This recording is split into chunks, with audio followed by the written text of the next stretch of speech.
I'd like to welcome you all to Gaston College in this Alumni Speaker Series here today.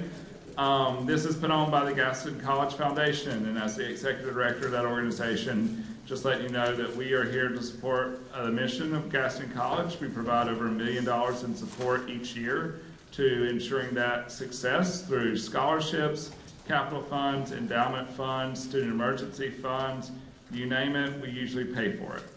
Right, Shelley? Okay, thank you. So again, we appreciate the support for the foundation, and one of the ways you're doing today is by doing what you're doing too, come in and have lunch with us and to hear about the success of our students. And we're here to, we're proud to have our speaker here today, and we look forward to having future events here. We want you to be involved as much as you can. So this is a great opportunity that shows how Gaston College is a place that no matter where you are, you're always welcome here, because we're here to make sure you'll be successful in the future. So again, thank you all for coming today, and I'd like to introduce Jerome Connor, our coordinator for Alumni, who will introduce our speaker.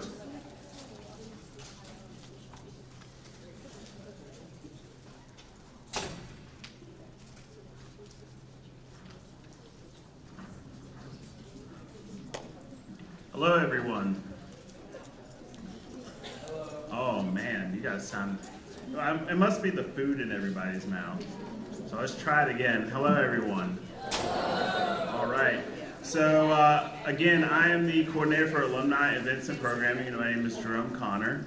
I'm excited to have you guys out here today for our Alumni Speaker Series. Just a little bit about Alumni. We decided to start an alumni program here at Gaston. And what it is connecting new and old Gaston College alumni through networking opportunities, educating others, and giving back. The Alumni Speaker Series is an event that serves to check all those boxes. For those who have never participated, this is an opportunity to listen, learn, and to network with alum who may have a career that you're interested in. At the end of this particular event, we will allow Ms. King to go ahead and answer some questions. So if you have questions and you have a pen handy, just go ahead and write them down. We'll have a microphone that goes out, and we will try to bounce from one table to the next to go ahead and answer those questions for you guys until the time is up for this program. Before the speaker takes the stage, I wanted to share a few pieces of information about her. Chasty King is a graduate of Gaston College, where she majored in Human Services, Substance Abuse Technology.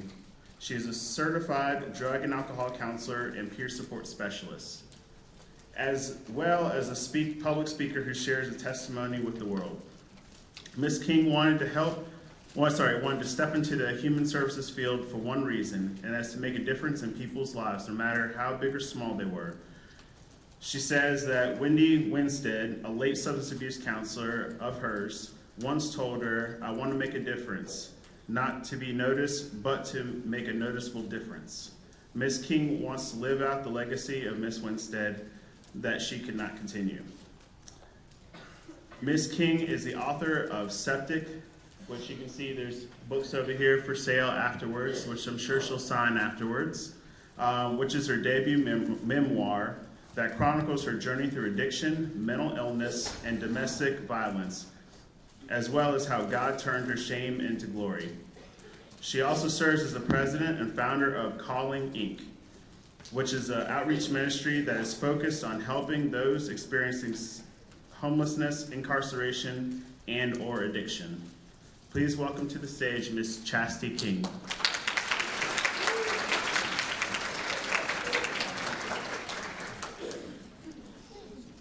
Well, good afternoon, everybody. There we go. See, y'all got it the second go around. Really the third. So first, I want to thank Gaston College for organizing this event. Everybody behind the scenes who helped prepare this and put this together. Chick-fil-A. I do hate to say that it is a bummer that y'all decided to put Chick-fil-A on the campus only after I graduated, because Chick-fil-A is one of my favorite fast food restaurants. I also want to give thanks to Jerome Connor for inviting me to come speak, and also thank you for allowing me to use the mic instead of standing behind the podium, because I'm not a podium kind of girl. I like to walk and talk, And a lot of times I feel like the podium puts a barrier between me and you, and probably because it's bigger than I am. So today I want to speak to you a little bit about where I've come from, my story. I won't get into a lot of it or a lot of details because we don't have time for that. But I will share with you some of my life experiences, where I'm at today currently, and the work that I do today, and the impact that Gaston College has made on my life. And so just to dive right in, my whole life and thinking was centered in drugs. Addiction decided everything. It controlled every facet of my life. It controlled every decision. It decided where I ate, what I ate, if I ate. It decided where I slept, if I slept, and who I slept with. And ultimately, it decided who I was going to marry. I was the wife of a meth dealer and a daughter of a heroin dealer. Now, it didn't start there. It didn't start with heroin, and it didn't start with meth, and it didn't start with me popping a needle into my arm. It started the summer after 5th grade when I took my first sip of alcohol, and I loved the way that it made me feel. Because I always remember wanting to feel different than what I was feeling. And if I was feeling bad, I wanted to feel good. And if I was feeling good, I wanted to feel better. And it seemed like drugs helped with that in the beginning. And so for a little while, I lived two lives. I was the good girl who was really the bad girl that never got caught, until my addiction caught up with me. And so my addiction progressed, and what I mean by that is it just got worse. So what I used became worse, the way that I used became worse, and what I had to do in order to keep using became worse. And so I found myself in this cycle doing the same thing over and over and over again. And the best way that I can explain addiction is if you could just imagine for a moment jumping off a cliff. You might feel like you're flying for a little bit until you hit bottom, until gravity catches up with you, and then you're met with that shocking impact. And so that's what happened with me. I would go to the top of this cliff, and I would get high, I would jump off, I would get drunk, thinking I'm living the good life, flying high, partying it up, drinking it down, everything's all cool and games, fun and games. And then I hit bottom. And sometimes my bottom looked different. Sometimes my bottom was being arrested with no bond and charged with 8 drug felonies for selling Schedule 1, 2, and 5 controlled substances. And for those of you who don't know that language, basically I was just selling Klonopins, which is a form of Xanax, and then opioids and marijuana. They depicted me as some big-time drug dealer along with 27 other people in an operation called Operation Gift Wrap. But in reality, I was just selling small amounts of drugs just to support my habit and survive. And so what I found, though, is that I could hit bottom, I could get back up. I could shake myself off, I can dust myself off, I could go right back to the top of that cliff, and I could jump off again. I could get high again, and I could feel like I was flying high just one more time. But I always hit bottom. And so if it didn't look like jail, sometimes I landed in a psychiatric ward. Sometimes it was losing my car and my place to stay and my job. Because see, I could accumulate all those things, but the problem was I couldn't manage any of those things. So everything that came to my hands slipped through my hands, even the dope. And so I did this for years, going through this cycle, accumulating all these things, losing all these things, finding myself in jails and institutions, going to the top of this cliff, telling myself that it's going to be different this time. I'm not going to hit bottom because I'm going to use this drug and not that drug, and I'm going to somehow concoct a formula on how to use drugs successfully. And ironically, that same year that I was arrested for selling drugs was in December of 2011. Earlier that year, in August of 2011, I enrolled in Gaston College to try to obtain to get a degree. But obviously, finding ways and means to get and use more drugs became more important than finding ways and means to maintain a good grade point average.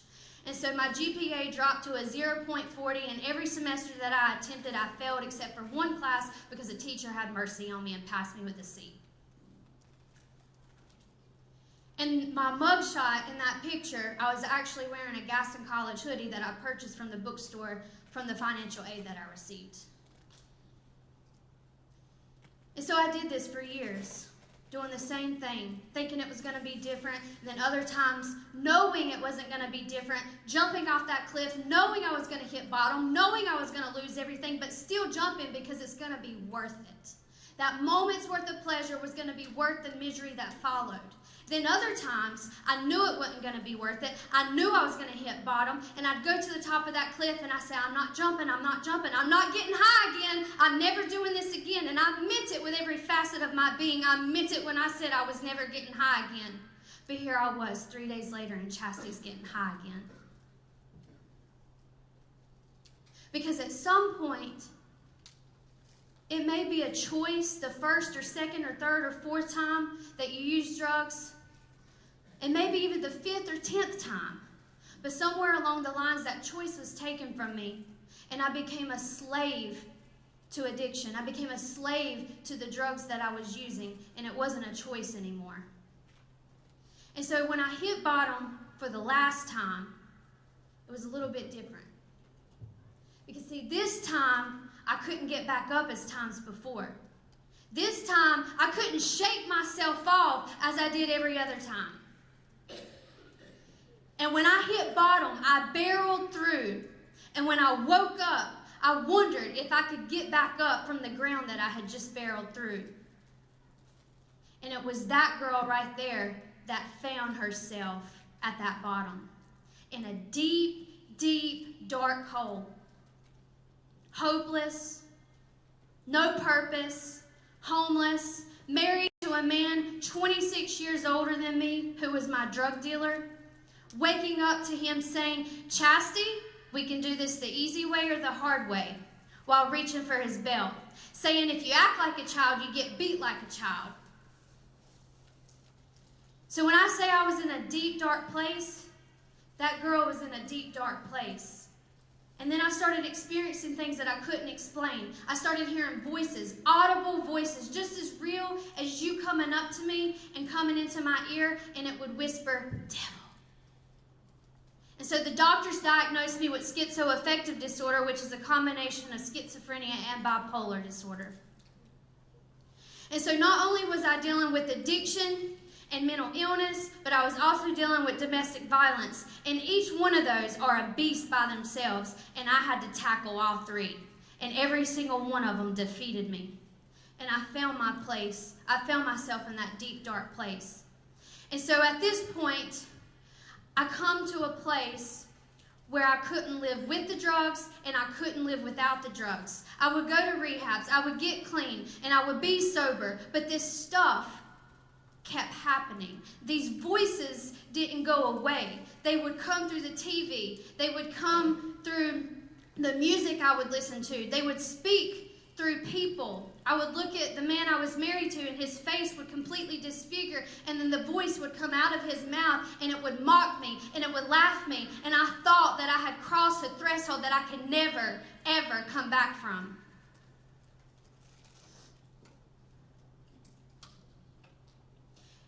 And so with this stuff still happening without the drugs, I knew that my problem was not the drugs. I had something much more deeper, a much more complex problem. And I had enough sense about me to know that what I was experiencing was spiritual, and I connected spirituality to God. And so to make a long story short, and I wish I could share with you all the details, I went on a quest for truth. The truth to find out about what was happening to me. The truth to find out who God was, if there was even a God, if he even existed, and if he did exist, was he good and could he help me? And eventually, I came to the conclusion as to what I had been taught as a child. And I came to an understanding of who God was to me, which is Jesus, the Son of God. And I came to the revelation that he was a perfect man who never sinned. He was fully man and fully God, and he was crucified on the cross and then resurrected on the third day, and that his blood could wash all of that away and make me new. And so I placed my faith in him. It was a process, but I placed my faith in him in November of 2015, and I started to gain some momentum in my life. I started to be able to quit drugs for the longest period I have ever been able to quit drugs. And I started to have a peace inside of me, and a joy and a hope spring up. But for 9 months, I struggled with continuing to go back to the drugs and go back to my drug-dealing, abusing husband. Even with this relationship with Christ, even with this intimate relationship that I've had, that I've cultivated for over these months, I still kept going back and I couldn't understand why. And then on August 11, 2016, my life changed. And I wish I could share with you the story of that day because it's awesome, but I don't have time to. You could get the book, it's chapter 9. But that day, my life completely changed. And everything that I was experiencing, the voices, the pain, the hopelessness, I surrendered my life that day, and I was completely delivered of every drug that I was enslaved to. I was completely delivered of every demonic voice that I heard, even the voices that attacked me in my sleep where I couldn't even go to sleep. All of that went away. I was baptized with fire. My brain was literally rewired. I was born again, and I was made new. And from there, my life changed. So not only did my appearance change, but the insides changed, which is what's most important. I became a new creation. From the inside out, I was healed of every trauma that I had ever experienced. And so I began to use my lived experiences, my trauma and my healing to help others. And I give all glory to Jesus. And so where I was once paralyzed by fear, now I dance for him. I'm a praise dancer. And today, I've accomplished a lot by his grace.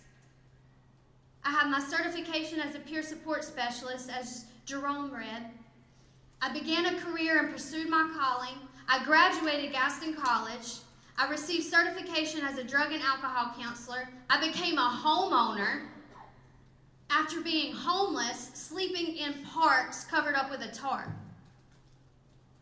I founded a 501c3 nonprofit. I published a book. I started an LLC business. And most recently this year, I was ordained into fivefold ministry in the office of an evangelist.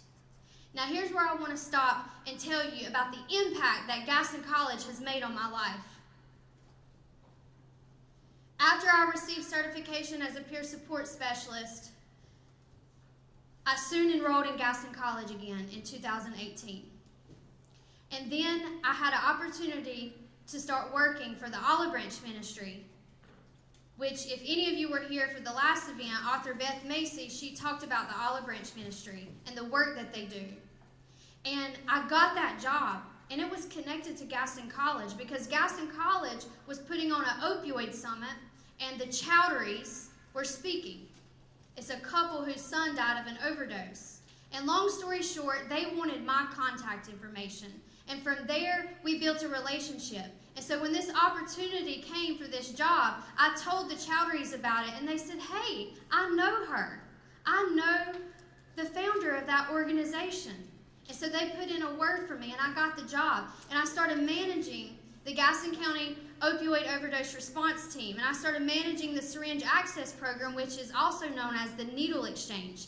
It's in the field of harm reduction, which went right along with the field that I was majoring in, human services, technology, substance abuse.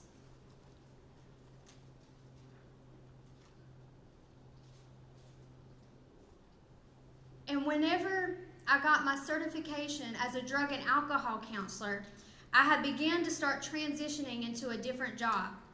And that job was at Phoenix Counseling, to be a counselor, what I was trying to receive credentials for. And so at this time, I had already transitioned, and my supervisor, I had signed a contract with Phoenix saying that I would get my credentials to be certified as a counselor by a certain time. If I didn't have those credentials by a certain time, then my employment would be terminated. And so another counselor come up to me and she said, Chasty, give yourself at least 2 months to study for this test, because you have to take a test in order to get these credentials. I said, okay, I can do that. And then my supervisor calls me that week and she said, Chasty, she said, I need you to take this test in 2 days. I need you to take it by Friday, Because if you take it by Friday, and even if you fail, you can still retake it again in time before your contract is terminated. So I said, okay. I was really nervous. Hadn't studied for nothing. Or so I thought. And so on Friday, I went to go take this test. And when I took that test, I passed. And let me tell you why I passed. That's because Gaston College set me up for success.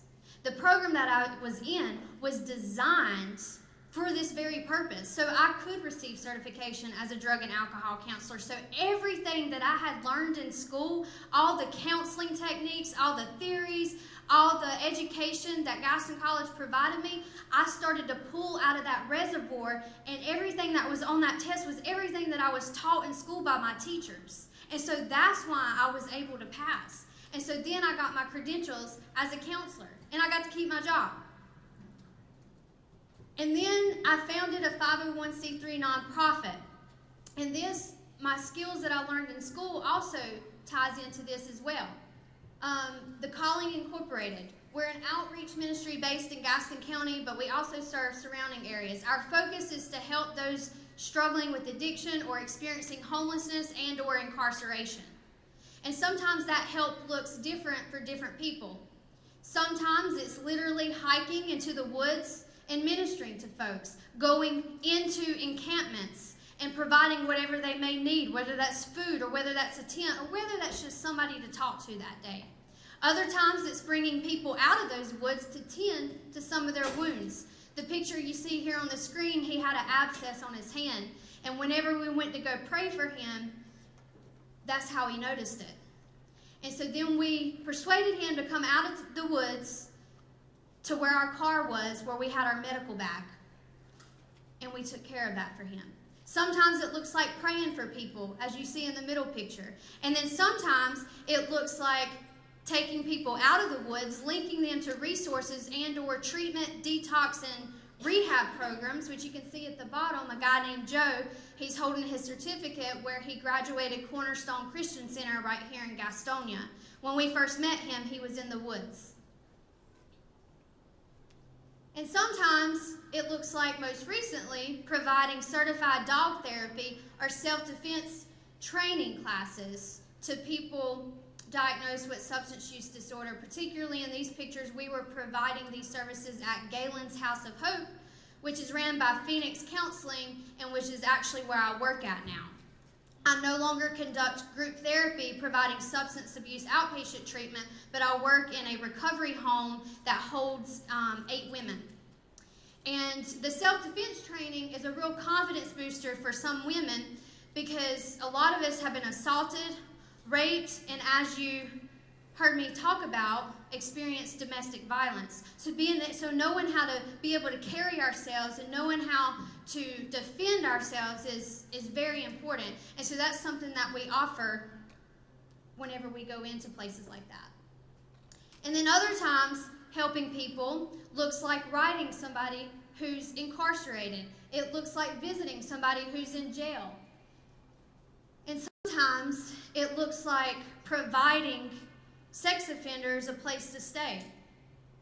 Because even sex offenders need help and resources too. Just like somebody charged with drug charges, somebody charged with murder. Because people do change, and I know that people do change because I'm proof that people do change. And so sometimes it looks like offering even those people help. The man at the bottom, it's him and his wife, and then April, she's our vice president and co-founder. He just was released recently. We have been ministering to him in the Gaston County Jail, and I'm sharing his story. Their story is public. They go around sharing their story all the time. But we come alongside her and him while he was incarcerated and then stayed with him all the way until he went to prison and then even upon his release. Because it's important to build that relationship with somebody not only during their incarceration but upon their release, so that way you can make sure that they're being taken care of and they have the things that they need to be able to succeed and be able to improve their life and not go back to what put them there in the first place. And then most recently, sometimes our help looks like organizing a community outreach event. This was at the beginning of September, downtown Gastonia, underneath the Rotary Pavilion. And so we served hot dogs, free hot dogs for anyone in attendance. We gave out a little over 15 tents. We had about 28 sleeping bags and only had a few left over. We gave out care packages. We gave out life recovery Bibles. Whatever the person needed, we met that need that day. And then sometimes our help looks like at the bottom of this picture, we were talking with this lady, trying to help her find the strength to make that first step towards change.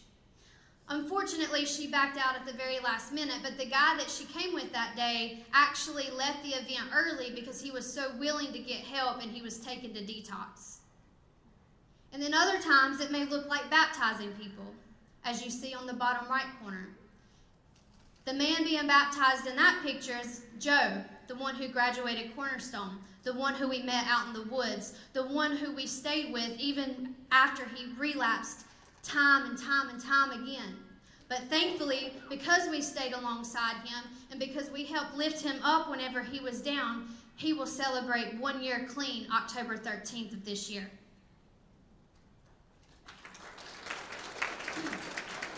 And so lastly, I want to talk to you about my book, because I'm not sure if Gaston College knows this or not, but they played a huge factor and role in me writing this book.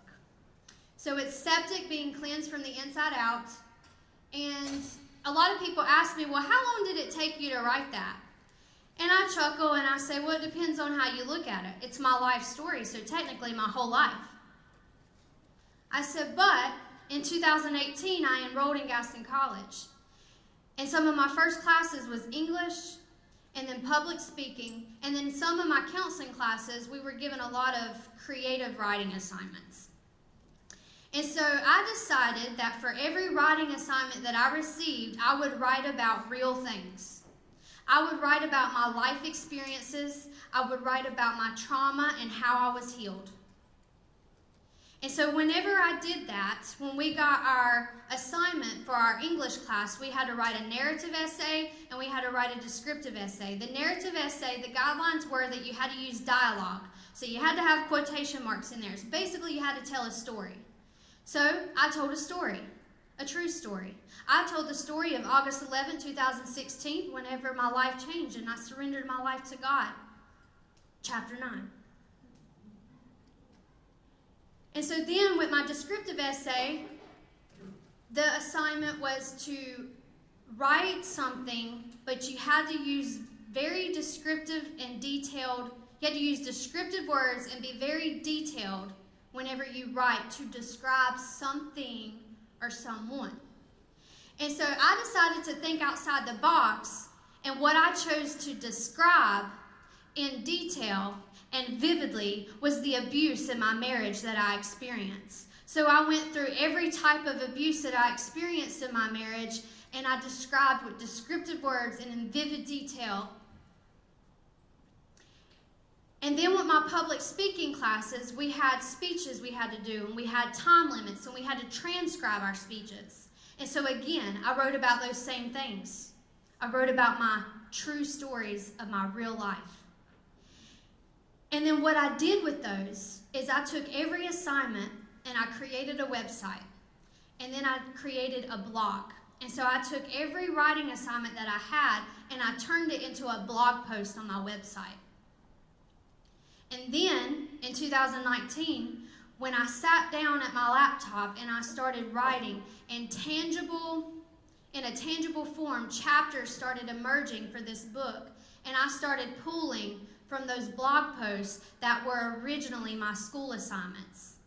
Because see, Gaston College helped, I already have a gift of writing, but Gaston College helped pull that out of me by giving me assignments, by challenging me to write about things in a certain type of way, to use different writing styles. The Writing Center helped sharpen my skill. I utilized that. And so because of all those things, I was able to take all of that and form chapters for my book.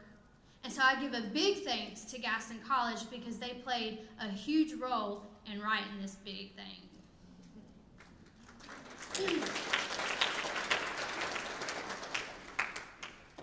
And so I don't know if anybody recognizes this man, but his name is Jimmy Wayne. And he's kind of famous, and he's actually from around here. He is a recording artist, he's a country singer, and he's also a New York Times best-selling author of Walk to Beautiful, which is also a memoir, like my book. But it's his life story instead of my life story. And I had the honor and the privilege to speak with him. And he found out about my book, and he found out about my story, and he read my book in its entirety, and he gave me an endorsement for the front cover of my book.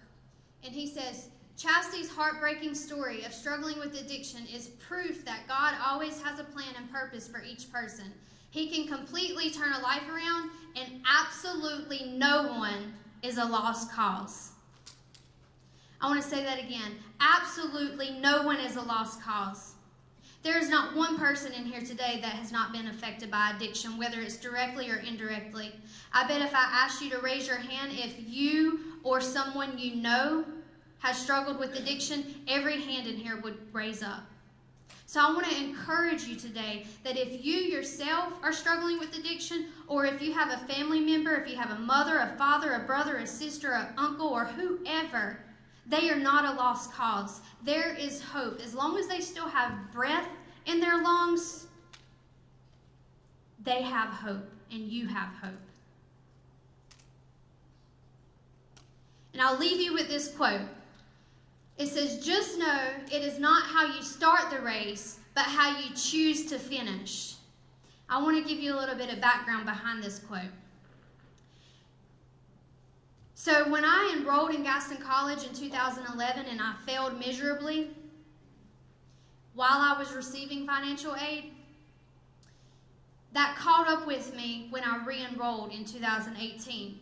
I enrolled for 5 classes. I was going to be a full-time student, and it showed on my web advisor that I had received the financial aid and that I would basically have a full ride.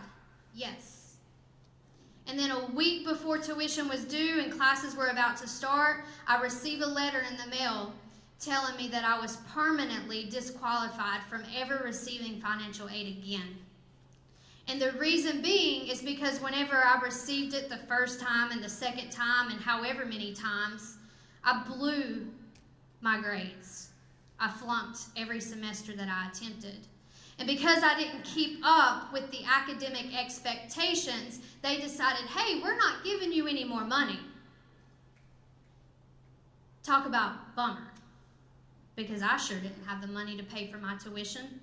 But thankfully, I had a community surrounding me, and I was part of a 12-step program. And in that fellowship, we have a lot of people who are very generous and want people to succeed. And so when this person found out about my situation, after I had already dropped 3 classes and went down to 2, they decided that they were going to pay for my full tuition, all my books, and buy me a laptop. And so that started me out. And so during that, riding on that, I found out that I can make an appeal to financial aid. Only if you had a deemable reason as to why you did not meet the academic expectations. And there were certain guidelines. And I looked in those guidelines and I said, I may have a chance at this. Because in the medical field, addiction is deemed as a disease. Whether we want to side with that or not, the medical field deems it as that. And so if the medical field deems it as that, then Gaston College has to identify it as a disease, and therefore that puts me in the guideline of being able to possibly get this appealed and overturned. And so I wrote up a huge case. I obtained all my medical records, which also had a role in writing my book, jogged my memory with a lot of things. And I received all those records, and I got letters of recommendation from a lot of different people about the life that I lived in that moment, how I changed, and then I also had to get people to verify that I had an addiction. So then I had to get police reports and mug shots to prove that I was in fact addicted and mentally ill, which was kind of new because usually you're trying to do the opposite. You're trying to convince somebody that you are not addicted and you are not mentally ill. And so I wrote up this appeal and I put it in a big manila envelope and I took it to financial aid. And then I don't know how long after that, but I know it was in 2019, I received an email, and I don't know how to pronounce her first name, so I'm just going to call her by her last name, Miss Perkins. She emailed me, and she told me that my appeal was granted and that I would receive full financial aid again, but only on certain circumstances, and I would be on academic probation. And then at the end of the email, she said this: "Just know, it is not how you start the race, but how you choose to finish." And if you didn't take anything away from what I said today, or if you didn't hear anything, I want you to hear that. Especially all you beautiful young early college students, it's not how you start, but it's how you finish. And thank you for listening.